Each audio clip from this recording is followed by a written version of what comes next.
Now for our story. It had been a quiet morning at the Lane farm.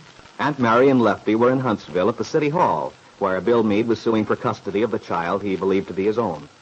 After they left, Peggy Douglas had wandered around the house restlessly, unable to concentrate on her usual tasks. But the day was pleasant and sunshiny, and Randy was out working in the orchard. And so at noon, Aunt Mary's niece decided to make a lunch of sandwiches and milk and bring it outside to him. Now her cousin leans back luxuriously against his favorite apple tree and smiles contentedly. Ah, this is a wonderful idea, Peggy. Oh, I'm glad you approve. I thought it would be a nice change. You know I've always liked picnics. Remember the ones we used to have down by the river in the summertime? Mm-hmm. Jane was sure a whiz at putting together a good feed. Yes, she used to love doing it. Jane talks about those days a lot. Yeah. Haven't seen much of Jane lately. What's she up to? Oh, she's pretty busy. She's had her schoolwork all winter, and then she always helps Mrs. Plummer around the house and with the younger kids. Have another sandwich, Randy? Will I? I'm glad you know how to make a sandwich a man likes. One you can sink your teeth into. Most women make those little wafer things a guy takes care of in one bite. Yeah. Yeah, those were certainly wonderful times we had in the old days when we were kids. Mm-hmm.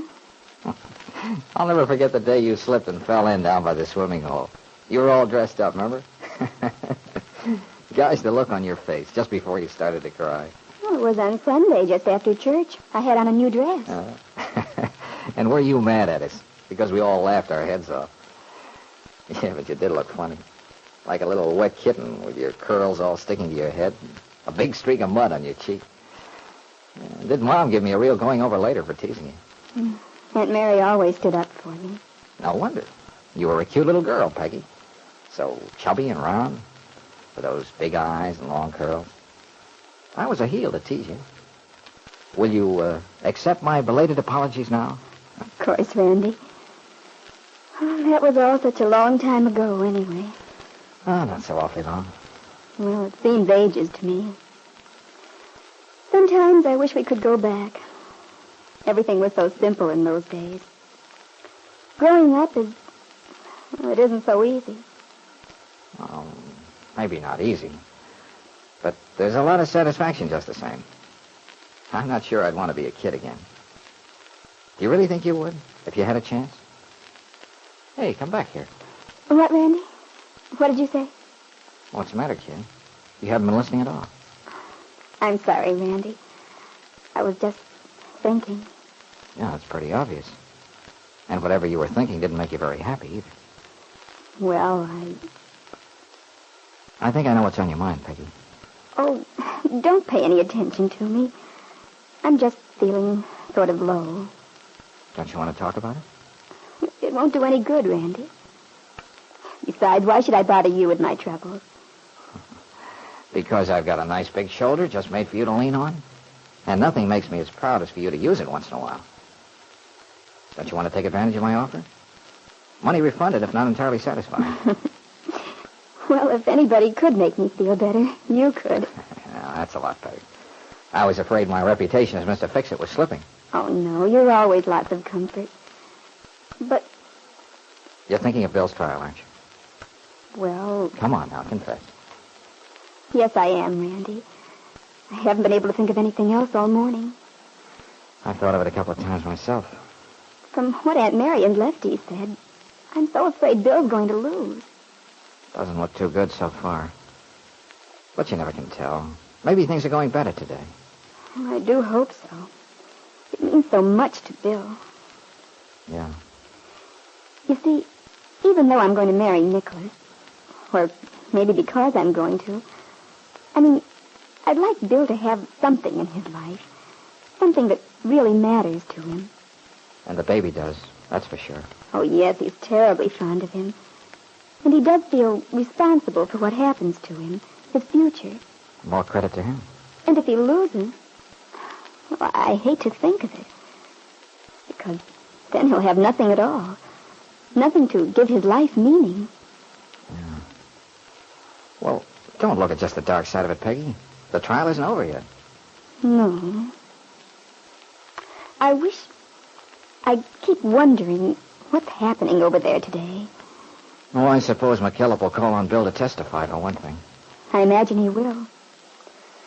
Oh, poor Bill. He hates it so, too. Well, I think I know how he feels. A guy doesn't like to be airing his woes in public. And that's about what it amounts to. Well, Mom and Lefty went over. They'll give him some moral support, at least. Yes. Oh, look, honey, why don't you go over? I think you want to. Well, I guess I do, in a way. Well, then why don't you? I'm sure it'd make Bill feel a lot better, knowing you were there, pulling for him. Yes, but well, somehow I feel as if I don't belong there.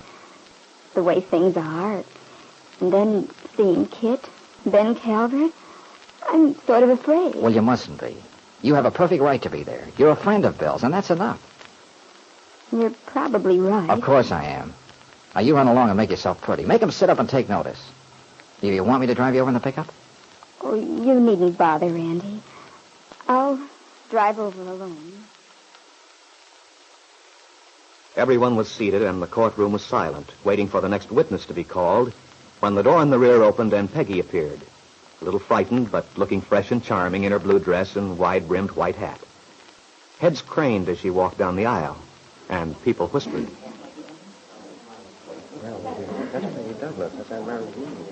That's Peggy Douglas, Mary Lane's niece. Wonder what Kit Calvert's thinking, seeing her here. She has as much right as anyone else. Yes, but after everything that's happened. You mean because she was engaged to Bill Meade before he married the Calvert girl? Of course. It looks kind of funny, her coming here. I thought she was going to marry this writer who's been around town lately. She is. The invitations are out and everything. Anyway, Mary Lane's just about as decent as they come. If she thinks it's all right. Oh, I've got nothing against Mary Lane. And as for the Calverts, I've never liked them. None of them. Ben's mean and Kit's stuck up.